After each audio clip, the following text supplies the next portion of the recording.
は皆さん、名前は Digitrevx です。このビデオでは英語で話されます。じゃあ、本当にごめんなさい。Hey guys, this is Digitrevx and me talking about creating characters for MMD. This was actually a panel I had at TorCon and it was kind of requested by people online for obvious reasons because they couldn't be there. And I figured I'd do a video on the PowerPoint and the presentation. So I guess let's get right in it. And if I sniff or sneeze or anything during this video, I apologize. I'm feeling a little bit under the weather, but I kind of wanted to get a video out there for everyone. Okay, so the first thing you want to do is get inspired. Like, what inspires you? You know, you need the passion to make a good model. Like, you don't want to do a model that you kind of hate or you're going to hate halfway through. So you want to choose something that you enjoy doing. Also, you usually look to other people's designs and stuff to kind of get an idea like what looks good. I mean, kind of like guides you down a path. You don't want to steal, you don't want to plagiarize or anything like that. You want to get inspired by. So these were some examples. Hyperdimension Neptune Senmei, Shimekaze, and Appended Miku of characters that inspired me to make Nanoko. You can pretty much see a little bit of all these characters in Nanoko. You can kind of like tell where she kind of came from. And these were all things that I enjoyed or liked doing or like for Senmei, for example, worked on and stuff. So you can see where the direct relation kind of comes from. It doesn't mean I actually stole from these characters. It just I was inspired by them. So it's an important step to starting the process. After you have like an idea, like what you want to kind of do, you need to kind of draw it because you kind of need to see like kind of like a proof of concept, like what will look good. So I kind of started with like a simple sketch of Danoko in her kind of like her fairy hyperdimension Neptune flying kind of thing. I kind of wanted to do something more physical with the wings, not like hyperdimension Neptune where like they have those kind of like I don't know what we call those superimposed laser wings or something like that. I wanted to kind of like more like something projected like a holographic wing projected by some kind of device. And then later evolved into like a backpack, which I thought was kind of cool and different. Um, so that was her early phase. Also had a headset, which is kind of like a headset, but it's like kind of held by her pigtail, kind of like little bun things. So I kind of needed like some way to take that idea from my head and like put that onto paper so I can kind of like see it and see if it's really gonna work and stuff. So I need to draw some kind of concept for that. And then lastly, I needed like a concept for her logo because she was going to be like kind of branded a little bit because she's like my kind of like my mascot kind of character, and I needed like some kind of like logos to make her kind of like look a little commercial. So I had a few varieties here, and I kind of went with number 10, which I thought was a good choice. Model sheets. Model sheets are important. Um, because it really helps you kind of see the proportions. It kind of helps you decide the like what you're gonna do with like the outfit, the costume, and um, and also later kind of gives you something to kind of like model from if you need it. So the lines they kind of move like horizontally or kind of like to make sure that proportions are kept and yeah, so I mean, you want to kind of do the front, side, and rear, and that's kind of like sort of self-explanatory. Um, if you can't really draw, perhaps maybe getting a friend or like maybe commissioning someone to do it might be beneficial. But having good drawing to start from usually really helps modeling because you don't have to worry too much about making the character look um, like making character design decisions in the modeling phase. You've already done it like on the paper, so that's kind of like the way to kind of go about it and stuff. Um, this was the finalized model sheet with color. Um, and so you see at the logo at the front, back, side, and rear. Later introduced the skirt It was kind of like an afterthought, but it kind of completed the design. I kind of felt it just something was missing. It just, well, it just didn't feel exactly complete without it. So I have my concepts. I have what's under the skirt, and I have a backpack. Um, so I actually did because the backpack was so complicated to make. I decided to kind of like make kind of like the opening phases of how it kind of opens. So I would kind of know and understand and would know how to build it. Um, Again, this is kind of like is the thought process before modeling, so you don't run into modeling problems kind of like in the middle of making the character. Modeling software. So during the panel, I had to kind of like talk about these the software that basically people are most familiar with and most popular. So you have Metascua, for example, which is popular. To make characters and stuff. I don't use Metascua, but it's free. Actually, if you want the pro version, it's $60 or 60 USD. Um, and then there's 30 Studio Max, which jumps up to 3,000 USD, which is pretty professional stuff. I don't personally like it. I have to use it for certain reasons to get the models to PMX, um, but it works, and you can make some pretty high quality stuff. And then you got Maya, which is also 3,000 USD. Um, and I personally choose to use. I find the modeling in it much easier than 3D Studio Max, and it's actually more stable as far as the program goes. And the body base. So the first thing I start with is actually the body. And I do this by kind of like blocking out the model, kind of like really rough. Um, it's pretty low poly and stuff. I just kind of like get like the basic shape. So like if you squint your eyes, you can kind of see the shape, I guess. I also kind of like um, make sure my topology is correct. And topology is a word used for your how clean your mesh is. Like, are the little lines, the wireframe, running the right direction? Do they complement the shape of the object, basically? So you do that. And then I use a thing called subd, which basically stands for subdivision or subdivided. Um, and it basically kind of adds like kind of like a temporary smooth to your roughed model.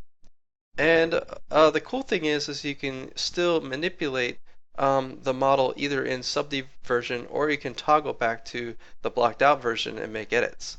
So this allows me to quickly see what the final smooth version of the body is going to look like, and I can make necessary adjustments before I'm finished with it. And then after you're finished, you smooth. I actually use smooth for this step. Um, and it basically kind of comes out looking like what it did with it in subd mode. The difference is it's a little harder to edit because it's a hard mesh. It's not like kind of like almost like a NURB surface where you can just kind of like move a point and it kind of like morphs the area around it, kind of like a soft selection tool or something. Um, so so once you're kind of like in the smooth step, it's kind of a little harder to kind of go back and make edits. So you want to kind of make your edits in this subdivided, this middle step right here. Another thing that helps that I'll kind of go over in the next slide is to mirror your body. So basically work on one side, cut it down the middle, or make it so it could be cut down the middle, and then mirror it using whatever software you're using. For example, Maya has a mirror, mirror special option that allows the object to be mirrored, but then when I make an edit to one side, it automatically makes an edit to the other side. So it's symmetrical. So that's important. So once it's smooth, you have it mirrored. You basically have a body at this point, and you can start clothing it. Now, I don't have a slide for it, but how I start clothes is actually I make it from the body. So what I do is I duplicate this mesh, this smooth mesh, and then delete the parts I don't want. So like let's say I want to make some socks or leggings or something, some thigh highs. I would delete all the body up to like one of these edge loops or rows right here, and then leave it. And then I'd select it, and then there's a little trick you can use in Maya where you use the what is it, the sculpt geometry tool, and then you can actually flood it in a way to where you can actually make the mesh expand around itself, so it could become bigger basically. It could become kind of like a shell. Um, so um, so that way, all the mesh and the topology matches the skin underneath, which makes it easier for rigging. So like the body, the skin doesn't pop through the sock or legging, for example.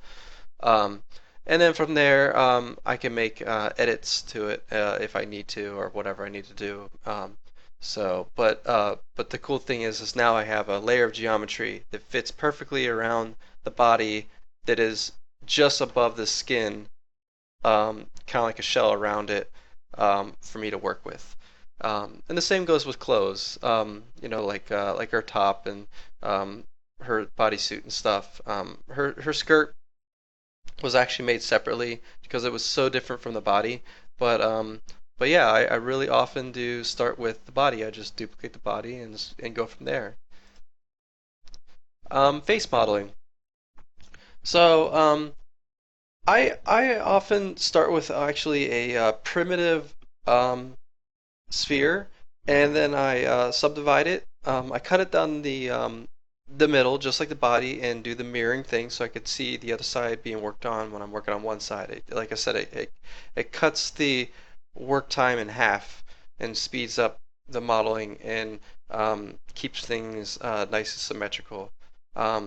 So at least to start with, it's just a lot faster. And so I subdivide it, and I just kind of start pushing the verts and stuff around to kind of like start getting the face. Like you can see the cheek starting to evolve because I pushed in where the eye socket is. I pulled out the nose a little bit, pulled down the chin, pushed up where the neck would be, and then kind of like pushed in where the ear is, or the ear would be, inward a little bit. And just something to note is I take the sphere and I take the pole, the see where all these edge loops kind of like come to a point. That'd be the pole, and I kind of like put it on its side. The reason for this is so that way I could delete this out and then model ear or attach an ear, whatever I want to do, and it kind of like perfectly kind of like attaches right there. Um, and For the eyes, I just kind of like use the in Maya the split polygon tool. 3D Max has the equivalent tool. It's not called the split polygon tool, I don't believe, but it just allows you to basically kind of cut uh, edge loops into the face and kind of like start getting an eye there. So you can kind of delete the geometry in the middle and start kind of like getting the shape. And I also kind of cut in my topology, like the rings in the face where I need them to be, so that way the face can morph. So this would be, I guess, the middle step. This is where the face is actually done being morphed and stuff. I have my eye socket cut, my mouth, and all that stuff, and it's basically smooth. I use the smooth after I'm done, because again, this is sub D. This is a preview of what it'll look like when it's smooth. And then the hair is ready to be modeled. And I know it's kind of a big leap, but the next slide will kind of go into a little bit of hair modeling for you. Um, so there's multiple techniques on how to make hair. I mean, like literally probably 5 to 10 different ways to make it. I'm just gonna really go over one of the ways I like to do like bangs, for example. Um, and I kind of like start with kind of like a plane in Maya with a bunch of edge loops. And then I use this tool called the soft selection tool. What that kind of does is allows me to select the little dots of the vertices here, and then kind of like shows me kind of like a graphical representation of how much it's going to be affected when I adjust this little point that I have selected here in this particular case. So it kind of shows you this like kind of like this ramp of color going fading all the way to black.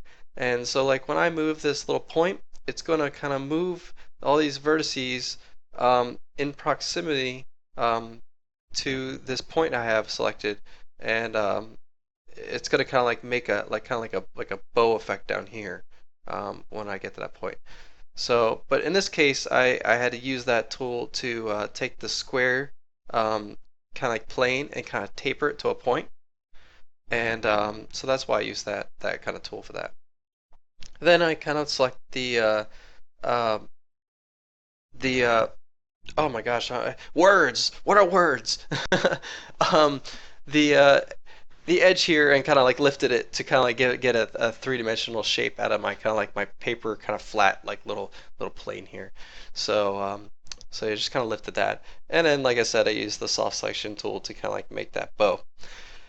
And then from there, I kind of cap the back because remember you only have one side. It is a plane after all, so you have to make it three-dimensional, you have to cap the back. So I usually kind of select the edge and use an extrusion, or you can append a poly. There's so many different ways to do that, but to get that kind of three-dimensional effect, you kind of have to do that. And then from there, you can kind of like duplicate this and kind of like move it around where you need to, and you could start building the bangs or the hair in the front of the head. Um, as need be. But you have to have the kind of like the face already completed to kind of like know where to place the hair. That's so that you kind of have to do the face before the hair, at least in my opinion. Um, like I said, there are different other techniques of doing hair. There's ways of making like spikes and then like this, and then drawing edge loops down it, and then using the smooth and stuff. There's all different types of ways. Like Racing Miku, for example, was some of her rear tail twin tails were smooth, kind of like they were like done like the face, where I used the sub D tool to kind of like see how it was going to be shaped, and then I smoothed it, and then later cleaned up the mesh a little bit. So and then the front bangs were kind of like more like exactly like I'm showing here. So I used a few different techniques for that. And then the parts. These are kind of like the parts that make up Nanoko's head. It just kind of shows you all the different pieces and all the different things that go into making a head. And I guess the kind of like most interesting things here is I don't actually model the entire back of the skull, like the skin. I did that when I first started doing anime models, and then I've quickly realized that that's super pointless and super wasteful. So so yeah, I don't do that anymore. When I start modeling it, I do, but then I cut away all that stuff and delete it, or use it for the hair. Like I'll turn it into the hair or something as a starting point.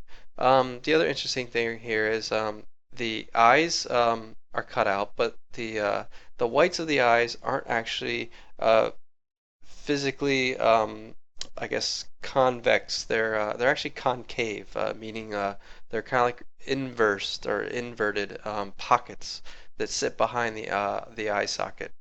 And then the eyes, the irises, are kind of like a disc that float above that. And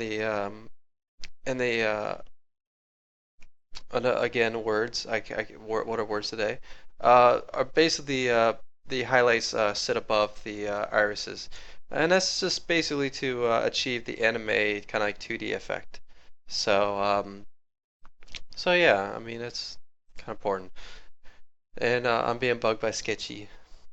What do you want, Sketchy? Not today. Not right now. I'm in the middle of a presentation here.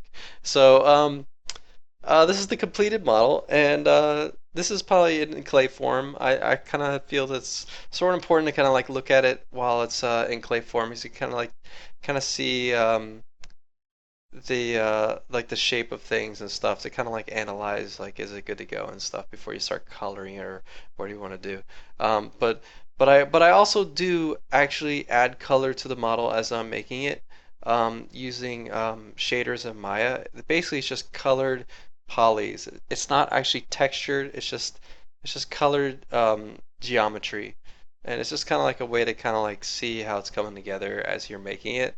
Um, it's I feel that it's kind of like important to kind of like it allows you to kind of like make adjustments before the model is completed, so that way you don't get the model finished and then you're like, oh, I made a huge like mistake and that would cost you a ton of time to fix. So instead, you can kind of see it with color as it comes together. So, but I also look at it in clay form like this. And UVs. So UVs, where I guess to give a little bit of background on what UVs are, UVs are just two letters that were given to this part of a 3D model because the U and V in the English or Roman alphabet came before XYZ, which is the axes and planes for 3 dimensions. And so there's no actual meaning behind UVs. Like it's not like ultraviolet or something. It's just that's kind of like the reason because 2D comes before 3D, and then after 3D there's like time, which is like 40, right? So UVs, UV, the letters come before XYZ, and that's why UVs was chosen by someone. I don't know, but UVs are kind of like coordinates that map the texture that you'll make onto the model. So that way the model knows where the texture should be. Um, so all these this wireframe and stuff represents the wireframe you see here. It's just flattened, kind of like it's been steamrolled by a imaginary steamroller, basically.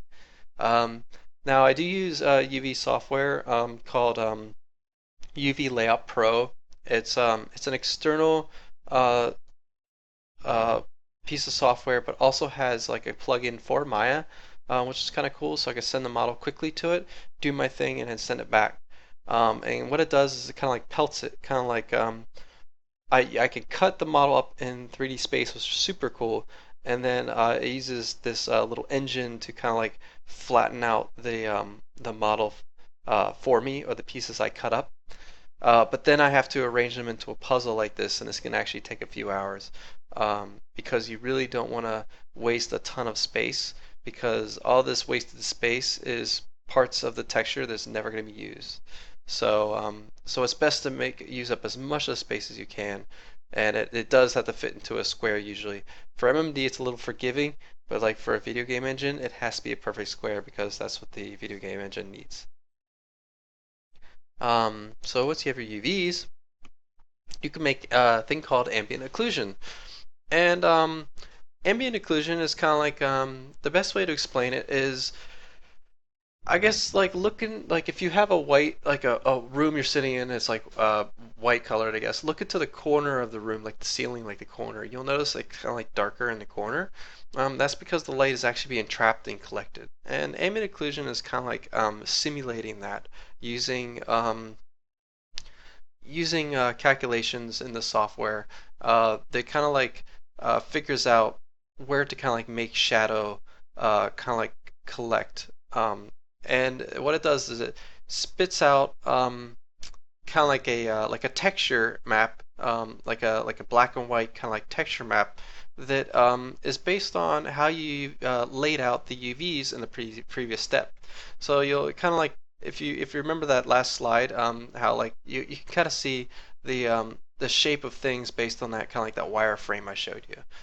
Um, so this is a step I use that I don't think a lot of MMD modelers do, to be honest. I guess that sort of makes me a little unique in a way, but some of them kind of paint it manually. But I kind of feel Maya does a little bit more of an accurate job. But there is a little bit of cleanup in post that is required sometimes. I often use the batch bake mental ray option for ambient occlusion. It's just something that I kind of used when I was doing video games. That it was kind of like our favorite way of doing it. Um, and And yeah, so it kind of gave us this kind of result. So texturing. Um, I'm still going to talk a little bit about Maya and making textures from Maya, but I'm just going to kind of introduce texturing now.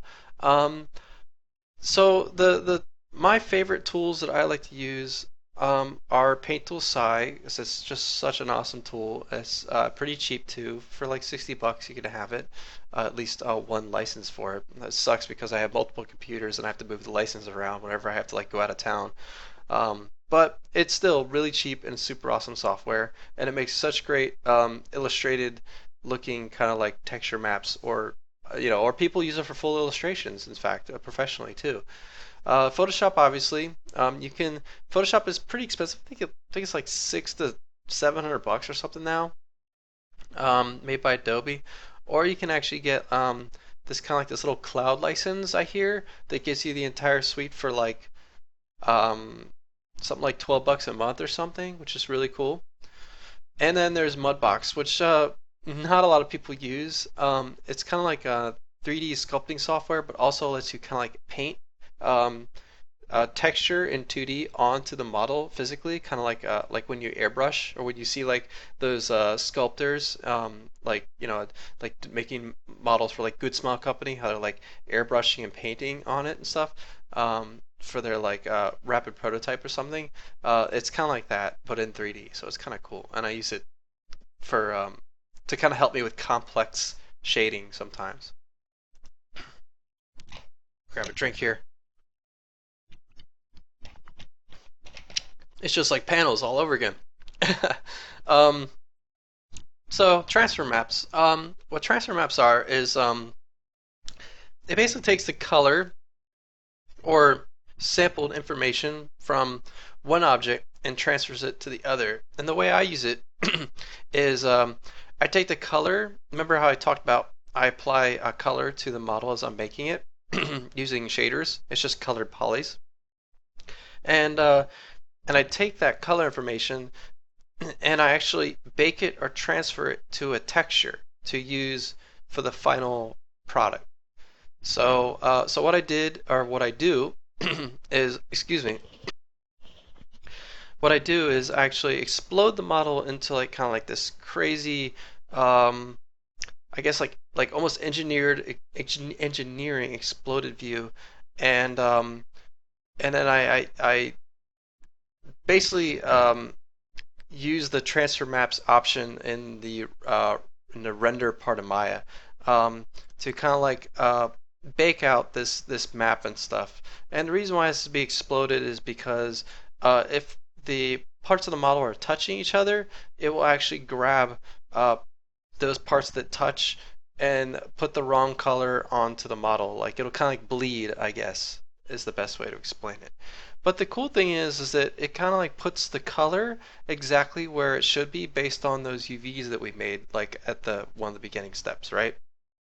So this is actually Annie and May from Go Boyano being exploded here, and kind of like made into like a texture map. And it's just color, just diffuse color at this point. But it helps you kind of like get the right colors in the right area and stuff instead of actually having to paint this part. And this is kind of like the workflow for basically getting to the first stage of textures. I know I spend so much time on textures, it's crazy, but I like to like make them the best I can, and I'm always trying to like, you know, innovate my workflow and kind of like change things up and stuff and figure out what's best. But I start with Maya, so I made the AO, the ambient occlusion, and then I made the diffuse texture with the transfer maps. And then what I do is I actually take the AO, the black and white AO, and then colorize it based on whatever color is going to be underneath of it. So if it's going to be black, I choose like a blue or like a or something. If it's going to be like on pink, I kind of like adjust the black AO to be like kind of like a pink tint. And then what I do is I bring in the Photoshop and then I overlay it with a multiply. And the reason why I tint that color is because I used to actually back on Racing Miku 2013 leave it black and white, and it actually kind of like made the texture kind of like drab, kind of like darker. Um, Some people said it was like unique and they liked it and stuff, like it was different from other modelers. But I kind of feel like it was making my models a little too I don't know, not vibrant enough. Like, and it was kind of like sucking the color out of my texture. So I decided I was gonna not drop doing AO altogether, but I was gonna start colorizing it to actually kind of like complement the color. So that's why I kind of do that. And then Mudbox. So this is actually Mudbox we're looking at. And what I use Mudbox for, I used to actually paint part of my texture in Mudbox, but then I decided, you know what? I think side is a better idea, a better job. So I'm going to actually use Mudbox to simplify the complexity of the texture of where to paint, I guess. So what I do is I kind of like paint guidelines using Mudbox 3D on the model. So all these like little like lines and stuff, these little like hatch marks and stuff kind of show me like this is where I shade, this is the shape, for example, of how to shade it. By the way, I hope this records with my mouse pointer because I've been pointing a lot. But yeah, so I make these guidelines and then I kind of shoot it out to a 2D texture because this software actually allows me to kind of like export to a PSD, all these layers, for example. So I have my little guidelines on here, and they're all laid out in a flat like 2D texture because it's been UV'd already. Those UVs are very important. So, and then I go inside and I just kind of like paint where those little lines are, and then it kind of helps me kind of like paint complex shading onto a complex model without guessing. So that's why this step is pretty cool. I don't always do this now, but sometimes it really helps. And then this is kind of like a lineup of the steps on the model. So this is color. This is like what we did when we did transfer maps. This is basically what you get out of that. And then this is color with the black and white AO. So this is like that black and white that I was talking about, like on Racing Miku. You notice that it's kind of like darker a little bit and kind of like a little desaturated. Um, it may be hard to see, but it is a little desaturated. This is with the AO colorized. Depending on your screen, you can actually see a little bit where it's like on her white, there's a little bit of a blue tint, and it's like black here. So you can kind of like see where some color has been added. You can also tell it's a little bit more vibrant than this previous step. And then this is where it like really comes together. This is with the detailed shading, the treatment inside. This is with the colored AO. This is with the diffuse all layered and stuff. You could really see where it came from this kind of like flat thing to this, where it actually has a little more definition. So that's kind of like the process of what it looks like actually on the model. And this is the finalized 2D texture in Paint Tool Psi, and what it looks like on the completed model. So you can see there are some steps, but it really does help make a really phenomenal looking texture for your model. I mean, why not? You spent like a ton of time modeling, right? So you want a good texture. Rigging. So a lot of you already know how to rig, but I'm gonna kind of go over this anyways because this was part of the presentation. And it's kind of like a high level version of rigging. It's not like I'm not going to go into like extreme detail, um, but I always suggest you start with a rig that already exists. It's not a good idea to try to make a rig from scratch just to say you made a rig from scratch. You could do that. It's going to take you a while, but I highly suggest um, using a rig that like already exists that is pretty popular. So like a Appearance Miku or something, or like Lat or something. You could use TDA Miku. I don't, but you can. But it's good to start with a rig, and then kind of like import your model and then import the rig on top of it to start rigging. The other important reason why it's really important to start with someone else's rig is the names are all in Japanese, and the coding that runs this rig is all in Japanese. So the names have to stay in Japanese and they have to be accurate. Like I've had issues in the past where I've named something in Japanese, but I used an English Roman alphabet number like number, like a number two, for example, and it wouldn't work. I had to actually use the Japanese alphabet number two for it to work correctly. So that's how picky it is. So it's probably not a good idea to make your own because you'll have probably a ton of bugs to fix because the names aren't perfect. Um, so at this point, you're ready to weight the skin to the rig. And I'll kind of go over this in this next slide. And weighting is basically assigning vertices to the to the rig, and this is kind of like showing like an example of weight applied to this kind of like this hip bone. Um, this red kind of represented color is the influence any of these vertices have to this bone. So like way up here where my mouse is, there's probably not a lot of influence. So this part of the mesh will not morph very much when I move this bone. Um, and when you kind of like move down here where it's like much darker, like red, this will have a lot of influence with this bone when I move it. So that kind of gives you an idea. The other thing that's important is to have like kind of like a nice smoothing kind of gradient when you're kind of painting your weight, because it will allow the model to actually um, morph, like kind of like bend and stuff. Because if it's kind of like really dark red and then kind of like tapers off to nothing, it'll just kind of like shear away, like as if like a ninja came in and sliced your model in half, and just kind of like this kind of like cartoony kind of effect where it just slides away. You don't want that, so you want it to be nice and smooth and stuff. So when you're painting weight, you kind of use this weight tool. This is actually the transform window. This isn't actually the main window that you use, but this is the best example to kind of like show it morphing. So that's why I use this window. But the paint weight tool kind of looks like this in PMX editor. This is the Japanese version, and I prefer to use the Japanese version because there's less bugs with it. I think the ones that people try to like make English, have truncation issues, they have stability issues, and I kind of like don't really need the English anyway. Um, I use the Japanese version. And I won't go into detail. Like there was actually a rigging panel up that actually wasn't very popular because I think it's a little too hardcore for people, especially at a con. Um, but um, but I could go into this in detail, but I'm just not for this. Um, so yeah, waiting. That's waiting for you. Physics. Again, it's gonna be high level. This is the transform view. So the physics kind of work using a three-part kind of like system here.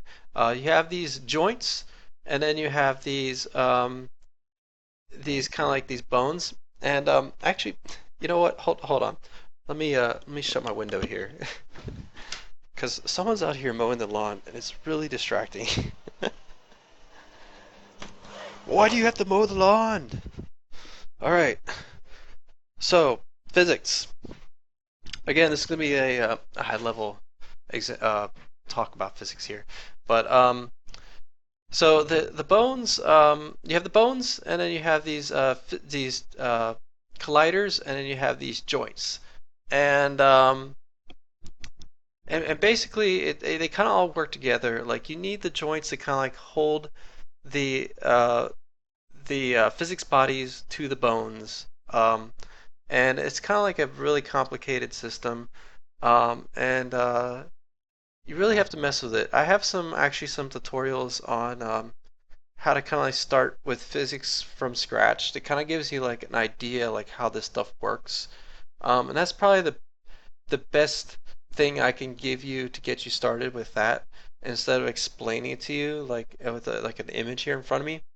Um, because it really is kind of complicated and there are some steps to make this happen. But in MMD, the physics are done with mesh that has been weighted to bones, and then the bones kind of like react in a realistic fashion using like a physics engine. I think a bullet physics engine, and it kind of makes the hair move. And depending on how you weight it and the settings you use for your physics, how much you let it swing and stuff, um, makes a difference on how good the hair looks.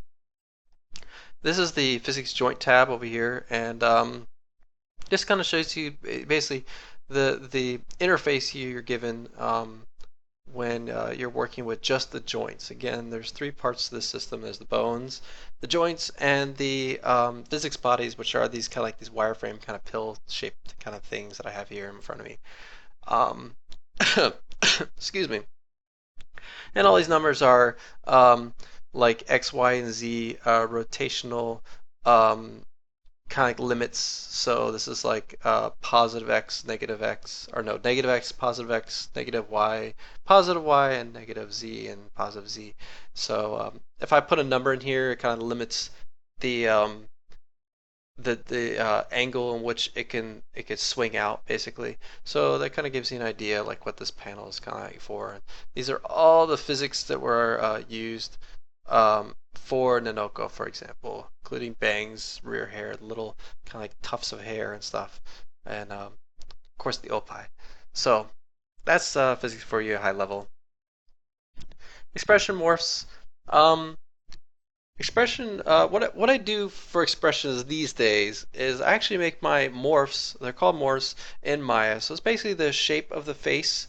So like, and you make a morph for like every individual expression, so you combine them later. It just gives you more freedom to make more expressions. So if you make like 50 expressions, you can make or 50 morphs, you could probably make like 300 different faces with those morphs because you made them separately. So I do all the mouth shapes separately and all the eye shapes separately. And I do them in Maya these days, and I import them through a kind of like a tedious and lengthy and very particular process to kind of make them look the best they can. You can actually make morphs using this PMX editor, um, but it's a little kind of tedious because you have to move the vertices by hand, and because of the toon shader that you see inside of the editor, it's a little hard to see the shape of the face as you're working. So you may get some like kind of like waves and stuff and unwanted things in the face or morph when you're done. So I stopped using PMX editor to make facial morphs, and I use Maya now and import them in. There are other ways too. I think Metascua actually has an option to export out morphs and things like that, but I don't use Metascua, so I can't really talk about Metascua. So this is the transform view, and in the transform view, you can actually change the morphs and actually see what they look like. This is just a kind of combination of different ones I made for real quick for this screen. This is the slider kind of like window that you get with the transform view. You can hit this by or get this by hitting this MS button, and then you get all the different morphs, and you can slide them and test them and stuff, which is really cool. And then you have the expression editor, and this is where you would you list all the morphs. Excuse me, all the morphs are listed here, and the colors are kind of like the categories in which they will show up in MMD. So you know how like in MMD you have the eye, mouth, eyebrow, and other kind of like options or category tabs down here. And yeah, so these are the different colors that represent those different categories. So I have all the mouths or mouth morphs in the mouth category and eyes and so forth. Um, so so that's kind of like expressions. And after that, you're pretty much ready to go. You could export your model as PMX or PMD from PMX editor. If your model happens to be pretty high poly and it is greater than about 64,000 vertices, you will not be able to save your model as a PMD format, which is the legacy format for MMD. It's kind of like a dying format because PMX is a lot better and there's no good reason to use PMD these days. and PMX doesn't have a limit like 64,000 vertices. I actually don't even know what the limit is. It's a ton. So I kind of stopped using PMD since there's no good reason for it. And so that's pretty much it. So that's pretty much the panel that I gave for the con, and I hope this kind of gives you guys an idea of the workflow that I kind of use. I know it's like not super in depth, but this is kind of like cramming 200 hours of work, about a month of work into about an hour or however long this video is going to be. So obviously can't go into detail, but this was kind of like the panel. And again, if you have any questions, leave them in the comments, and I'll do my best to come and answer them. I know I haven't been super active on YouTube lately, just because I've been trying to get Miku finished and other projects to keep me busy, such as like Edgy's sculpt and stuff for Danny Chu and things like that that I have going on. So it's really hard to like kind of like keep all my social media stuff updated and do YouTube videos. But I do hope to get freed up a little more often to make more of these YouTube videos for you guys. So so that'll be pretty much it for this video. Again, any questions? Feel free to ask. So thanks for watching. Too swingy. But that's okay. That gives you a huge start. You know, you're already